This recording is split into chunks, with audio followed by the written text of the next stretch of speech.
For the record, I just want to say before I'm making this video, you do not know how long I've been trying to do this for. Literally, I've been planning for this video or anticipating for this for at least a week. So yeah, I finally get to do it. Oh yeah, by the way, the reason I'm kind of not really talking that much is people are next door in the hotel I'm staying at, so I'm trying to be a little respectful, but this isn't gonna stop me. I don't care what noise complaint I get. As you can tell by the setup, I am not in my normal home. I don't know if you guys can tell by this weird like mesh I'm wearing in this not normal space. This is not my room, by the way. No, I am in Florida currently right now, and it's been pretty nice. But that isn't gonna stop me from the video that I want to make, the NBA playoffs and my official playoff bracket. Nothing is more exciting in the playoffs than people in the movie theaters screaming when they hear the words. Can we just talk about first the Lakers? I just want to mention that out. JJ Redick, thank you so much. You have literally been a lifesaver to me. You have literally saved the Lakers from being a play-in team for the past 4 years to becoming the 3rd seed and a 50-win team. This is from a podcast. I'm not going to disrespect him. I know he was a great player. Well, in Duke. He originally was podcasting with LeBron, and then all of a sudden he gets hired to be the Los Angeles Lakers coach with no coaching experience, so there was a little bit of pressure for JJ, but hey, he succeeded. I know the job's not finished, but currently he's doing a great job, and thank you, man. Thank you. So here's how this whole thing is going to work. Weirdly, when I was trying to find a playoff bracket for this season, weirdly, I don't know if it's probably gonna come out the day after I record this video. At the time I'm recording this, I'm not able to find a actual full bracket that I can move teams around, because it really only gives me the play-in and then the first round matchup, but doesn't go beyond that. So what I've done is I have created my own bracket. I literally had to go and type all these things together, and it's just gonna work, and you're gonna have to deal with it. Okay. However, I am going to use the bracket that is already made by the NBA for the play-in, but that's pretty much it. Without further ado, let's get started. First, I guess we can start off with the least exciting one, probably, is in the Eastern Conference, the Bulls versus Miami. This actually could go either way, honestly, to be honest. Obviously, the Heat are without Jimmy Butler, and they've been kind of on a losing streak, or at least been kind of horrible past Jimmy Butler, and the Bulls have surprisingly, at least against us, been good. I hate Josh Giddey so much, okay? As a Lakers fan, I despise Josh Giddey. Giddey for the win! Go! This guy has been putting up triple-double left and right. I mean, I can't ignore the stats, even though sometimes it pisses me off. So really, this could go either way, but I'm kind of leaning towards the Bulls. Weirdly, which I never thought I would say, especially because they don't have DeMar DeRozan or Zach LaVine anymore, or even Alex Caruso. He left. They basically don't have any star players, but surprisingly, I'm picking them over Eric Spoelstra and Bam Adebayo and Tyler Hero against the Miami. I have a feeling, okay? And this is my list. I could be totally wrong. I'm not the biggest expert. I can't predict like a fucking genie on who's going to actually win the championship. This is my list, okay? So I'm just going to say I have the Bulls over the Miami Heat. Moving on, we have the Magic versus Atlanta. Now, this is also a game that could go either way, but I think personally, which is crazy to say because Orlando has literally went from being a contender, a top 4 seed in the Eastern Conference, to literally Paolo Banchero getting injured, and the hopes just fucking fell, honestly. Obviously, Paolo is healthy now, and he's fully healed, I think. And honestly, Trae Young, he's just such... I feel so bad for him. He literally is the league leader in assists. I know he takes a lot of dumb, stupid, shitty shots, like Steph Curry range, that usually it goes in, but not obviously as efficiently as people would like, or especially I would like. But overall, he's a pretty entertaining player. I don't really mind Trae Young. I know they got Dyson Daniels, who's probably should be Defensive Player of the Year. I mean, he's probably going to win Most Improved Player of the year. So overall, Atlanta is they're literally the most mid team in the entire NBA. They're good, but they're just not. They're literally the Steelers of the NBA. They're just mid. At least the Hawks can actually get a number 1 overall pick, which they did this year, and that kind of turned to shit, to be honest. Overall, I think I'm leaning towards Orlando because they do have, when they're healthy, a pretty good roster, with Franz Wagner and Paolo.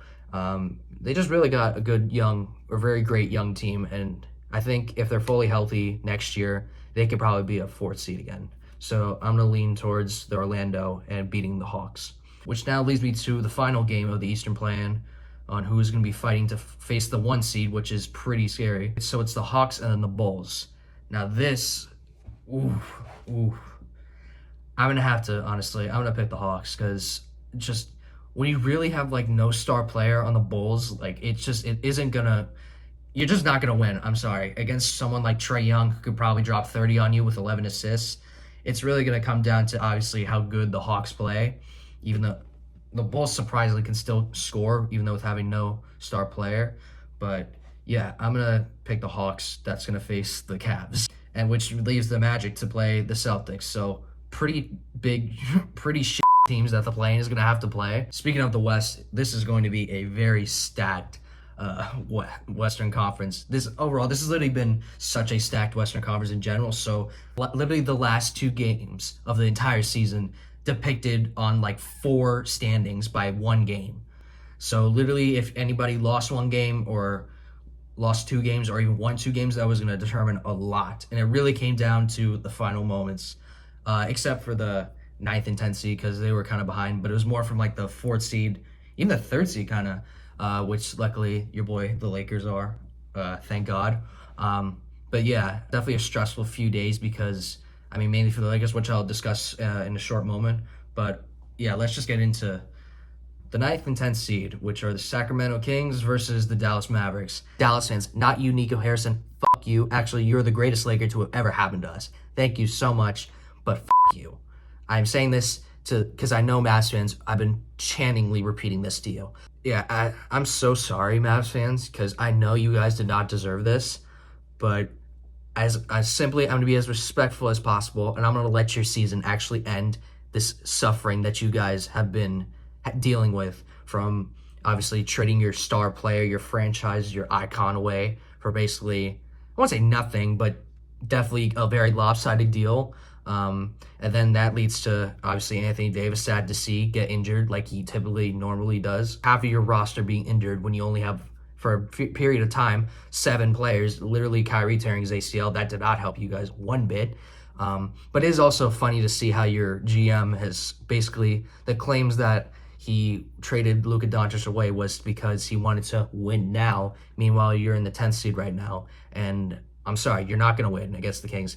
Now, about the Kings, the preseason, I'm going to be honest with you, I did not expect Sacramento to really be good. I didn't expect them to fire their head coach in the middle of the season because they were that bad, but I didn't expect them to be obviously the contender because, super teams just do not work. When you're trying to get star players, I'm not saying Zach LaVine and DeMar DeRozan are superstars, but they're obviously great star players that are borderline all-stars, but it's just not gonna work. The teams, it just doesn't work. Everybody tries to want to build a super team, which is probably what's happening right now with LA, but at least that worked, I guess you could say. But don't expect you, just because you got 3 names, that you're gonna win a championship. It's so rare that that's gonna happen, especially in this modern NBA where every team's trying to do that. So, however, I do think Sacramento is gonna win this. Now on to the Warriors versus the Grizzlies. Thank God. This is the only time I will ever root for the Clippers, but I did in the final game of the season because, I'm sorry, I did not want to play the Warriors in the first round. I just did not want to do that because I can tell you right now, there are probably only 4 title contenders in the West. You got the Lakers, let's start with the obvious one. You got OKC, which is OKC. You got the Lakers, you got the Warriors, and then obviously I don't know how it's going to work with obviously the Nuggets firing their head coach, but if you are a team and you have Nikola Jokic on it, that definitely is going to help your title contender chances. So I will say the Nuggets. But overall, you have 4 teams in the West that are title contenders, and 2 of them are going to face each other. And I'm sorry, as a Laker fan, I'm not going to say that I believe it could happen, but just like God forsaken, let's just say the Warriors beat the Lakers in the playoffs. I cannot deal with a first round exit. Do you know how embarrassing that is going to be as a Laker fan? It is just not going to be embarrassing. I'm not going to say the Timberwolves are like a joke team, like they're like we're gonna dog water on them. No, I'm not saying that, but I'm just saying, a Steph Curry versus LeBron. Okay, maybe in the second round or like the conference finals, but I can't do it in the first round. As a Laker fan, that's gonna really irritate me. I think now I know that the Warriors are really strong this year because they obviously got Jimmy Butler, but their chances in the play-in is pretty horrible. They're 0-3. Obviously, they lost against us, they lost against the Kings, and then they lost against the Grizzlies. So I think Ja could actually get it done and win against the Warriors. Now, I'm not saying this as a Warriors hater because I do hate the Warriors, but I just think Ja is such a slept-on player, and I will admit he's a great leader. I think he can lead his team when he's healthy. I'm not gonna say it's gonna be a blowout, but I just think that Ja could probably get it done. Grizzlies are gonna win and face the Rockets. Kings versus the Warriors. This is definitely gonna be a game because both of these teams have faced each other. One lost, one won. They're pretty even right now, but I don't see the Kings beating the Warriors. I think the Warriors are just really strong this year. I think that Curry is just gonna go off on this game, and hopefully that Golden State's gonna pull their shit together and actually win this game, which means that they play OKC in the first round. So yeah, that's gonna be scary. That's gonna be scary. That's definitely something Warriors fans will never want, and definitely do not want in this playoff run. So yeah, that concludes my official plan, and now we can get into my actual bracket for the actual playoffs. Starting off with the first round. Okay, I guess we can start off with the Eastern Conference. Cavs versus Hawks. This is just honestly gonna be a blowout. I feel like obviously the Cavs had a remarkable year this year. They probably say a sweep, to be honest. I'm calling probably a sweep.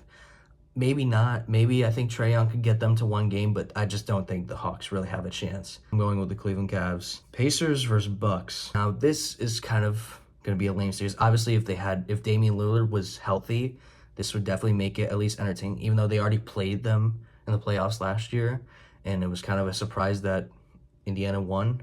But then again, Giannis for the past last 10 games of the season has been unreal, and I definitely think he could possibly succeed in getting revenge on the Pacers, because to be honest, nobody really likes the Pacers in the playoffs, especially the Knicks.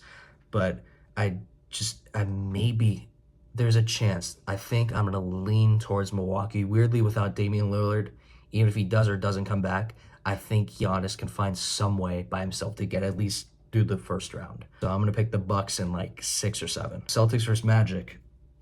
Again, the Celtics did not slow down. Obviously, they're second in the East, but if you look at them last year, their record is pretty much the same. They literally did not lose any players. They literally have the same exact team, and they played the exact same as last year, and they won the championship. So we can discuss on in the conference finals who's gonna win or not, but yeah, Celtics versus Magic. I got the Celtics at 5. Knicks versus Pistons. This is going to be interesting for Detroit. I think this is obviously Detroit, from having one of the worst records in NBA history last season to surprisingly becoming a 6 seed, is definitely really huge improvement for the Pistons. But then again, the Knicks this year, as personally someone who actually witnessed them live against the Lakers, they're a good team. They're literally a better team than last season. I just think, Julius Randle, as much as he kind of is a foul merchant, he's still a top 3 guard and someone you do not want to face in the playoffs. You got Karl Anthony Towns, which is just a better Julius Randle, to be honest with you. I'm sorry. You got Josh Hart, who's having a pretty good role player season. He's probably a top 2-3 role player in the league right now. Go look at his stats. Someone who's 6'4", he's averaging 13 rebounds. It's crazy. So yeah, but New York is just such a good team. I know there's a curse, but at least they're not facing the Pacers in the first round. So I think New York is going to get this done, probably in 5 games, 5-6 games. This could go to Game 7. I highly doubt it, But I know that Cade is obviously the Pistons' savior in that, but I just don't think he's going to get it done against New York, who actually looks strong for once. And that's coming a lot from the Knicks being a horrible ran franchise. And this concludes the Eastern first round. Moving on to the West, Thunder versus Warriors. Oh, this is going to be fun. Because the Warriors do not have a chance beating the Thunder. The Thunder is just so stacked this year. They could possibly push them to like at most 6 games. They're definitely not pushing them to 7. I just do not see the Warriors beating the Thunder. I know that I mentioned that I do not want 2 super teams facing each other in the first round, but I'm gonna be honest, as long as they're not facing my team, I really don't give a shit.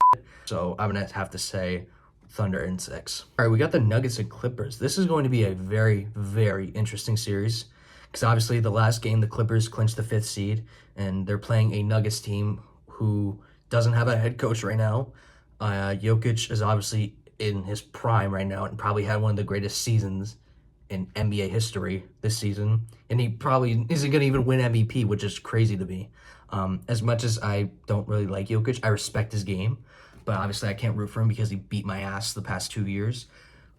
This is going to be a pretty interesting matchup.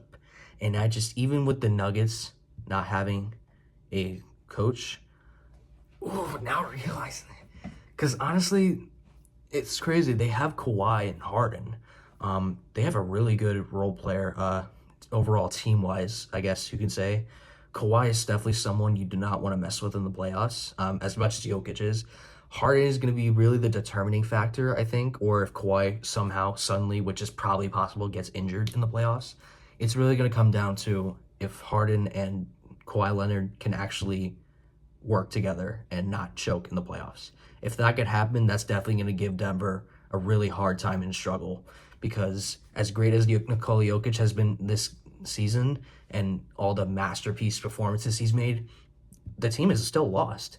I mean, he literally is trying to do everything he can, but the team is still losing, which is, I think, why they fired Mike Malone. But then again, Mike Malone literally gave you the most winningest seasons. I don't know if that's a word, but he gave you the best winning seasons in the franchise's history, brought you a championship, and it's just crazy that the final 4 games of the season you fire your head coach. It doesn't make sense. But yeah, I think it's gonna be so.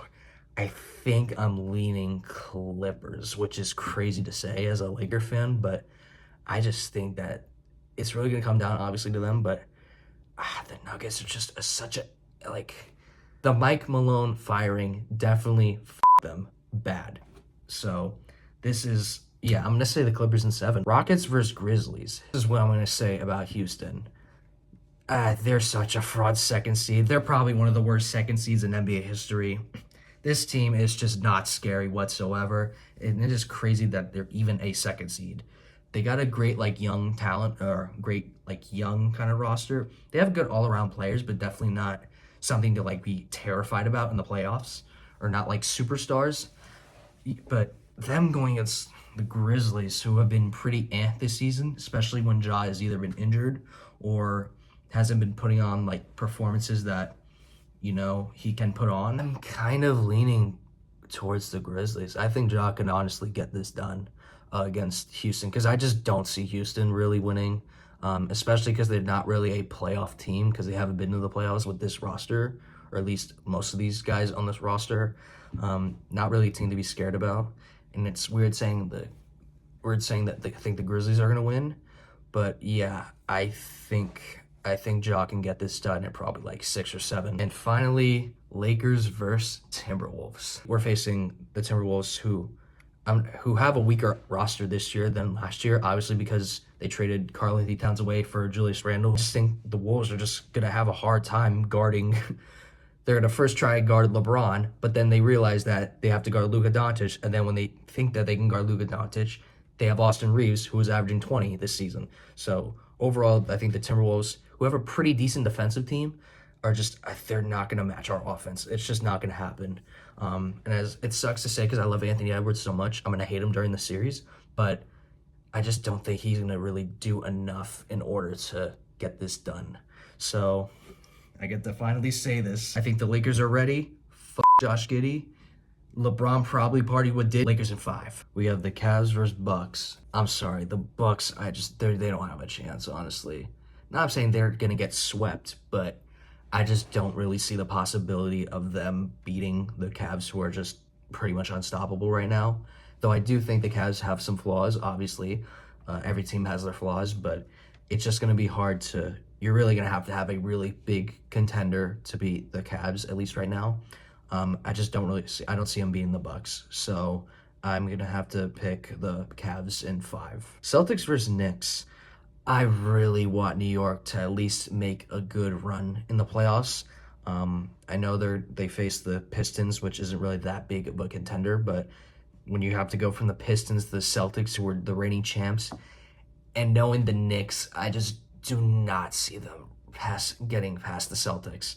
So I do think they can make this a series, but I would have to lean the Celtics in probably like 6. This could go 7 games, but safe bet. I'm gonna pick the Celtics in 6. The Thunder versus Clippers. The Clippers have no chance. I'm sorry. They obviously had a magical run. I won't say magical, but they definitely have an impressive win over the Nuggets in the Western Conference. But going from the Nuggets to the Thunder, best team in the NBA. It's going to be too much for the Clippers, especially when they don't really have I wouldn't say they don't have stars, but they're definitely not really a good match against the Thunder. I would have to pick, if I had to pick, I would pick the Thunder. And really, I don't think Kawhi is really going to guard Shai Gilgeous-Alexander in that whole roster that the Thunder have. So I'm going to have to go the Thunders in 5.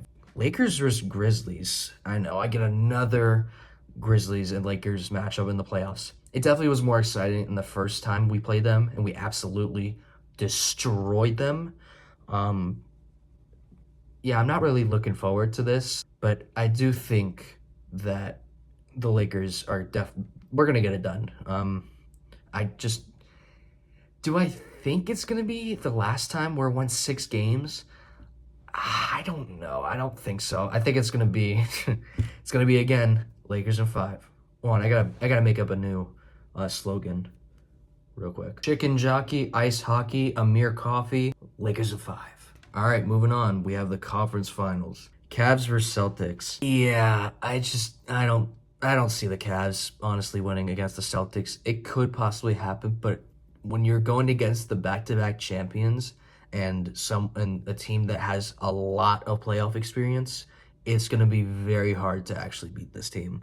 And I just think that the Cavs' magical season is going to come to an end against a team like the Celtics. Cavs are just not really that experienced in the playoffs, especially going to be as a first seed going against the Celtics.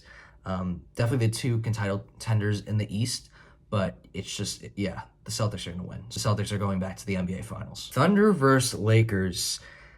I think damn it, this sucks to say. We might be cooked, Chad. We might be cooked. Now, do I think there might be a chance that we could possibly beat the Thunder? Maybe. Obviously, I'm not worried about LeBron or Luka in the playoffs because those are probably some of the greatest playoff performers we've ever seen. Yes, Luka Doncic in the playoffs, I am not worried about. So that can be very interesting. I think, and I know that I'm probably going to get a lot of criticism if I say the Lakers are going to win. But realistically, if I had to make a safe bet, I just think the Thunder are going to win. And it's going to be heartbreaking to say, or if it actually happens. But yeah, I'm going to say the Thunder in 6 games. Wrapping up the Lakers season, which we already won the trade. I'm just going to say we won the trade against Dallas. There's definitely no argument to that. We won that trade. I don't care what anybody says if we didn't win a championship or not. We are in a stacked NBA right now. It is way harder to win, I think, in this NBA than it was back in the other NBAs. Because when you look at it, no team has gone back-to-back in the 2020s. Since 2019, no team has gone back-to-back. The Thunder versus Celtics NBA Finals. This is going to be pretty interesting because you obviously have the reigning champs going against the best team probably in this entire league right now. This, honestly, I mean, every series can technically go any way. It'd be really interesting to see what Shea does as a player. That's really, I think the more pressure is if Shea could actually win championship for OKC. A safer bet would be the Celtics because they just have been probably the best team in the playoffs, probably since 2017, because they literally have made the playoffs every year. They're probably going to be the favorites, but then again, which brings me to my point earlier that no team since 2019 has won back-to-back titles. And I think this NBA is going to be very hard to win back-to-back titles. Do I see the Celtics potentially doing that? Possibly. But I think if all goes to work, I think Shai Gilgeous-Alexander can actually get this done and win OKC the first championship as OKC. But obviously before they were the Seattle Supersonics, who won in 1979. Yes, I have basketball knowledge. I do think my chances are going with Shai Gilgeous-Alexander, my hopes. Because I really want to see him, a young player who I don't really hate him. It's definitely irritating to see him at the free throw line nonstop, but I do think he's a young player who can score like a god, who can score so damn well. He literally led the league in scoring. And I would love to see the Celtics lose because obviously we're trying to catch up to them with championships. But yeah, I would say the Thunder in like 6 or 7. It's definitely going to be a very competitive series for both teams. It's really going to be an interesting series, and I just think Shai Gilgeous-Alexander potentially could get this done, and I overall would want him to get this done if I had to choose a team in the finals. So yes, my 2025 NBA champions are the Oklahoma City Thunder. Now this concludes my playoff list. Let me know if you guys disagree with it, which I know you guys are, but then again, it's my list. You guys can make your own list. We won't know exactly who's going to actually win until the finals obviously is wrapped up, which I definitely will be making a video to see how wrong I was. But yeah, I'm looking forward to this playoffs, and especially for my team who's actually good again and has actually a very good chance to possibly win the title. But yeah, hopefully you enjoyed this video. Make sure to like, follow, and subscribe because I've literally been waiting so long to do this video. And I have so many other ideas I want to do for videos in the upcoming weeks. But yeah, this is definitely a great video to make. And yeah, stay tuned. Peace. So I'm currently in my hotel bathroom, and apparently there's a jet tub? We're dumping this whole baby in here. Oh yeah. Please don't be hot. Please don't be hot. Please don't be hot. That's not bad. How do these jets work? Holy shit. Oh my, damn, what the? Lower that, off, turn it off.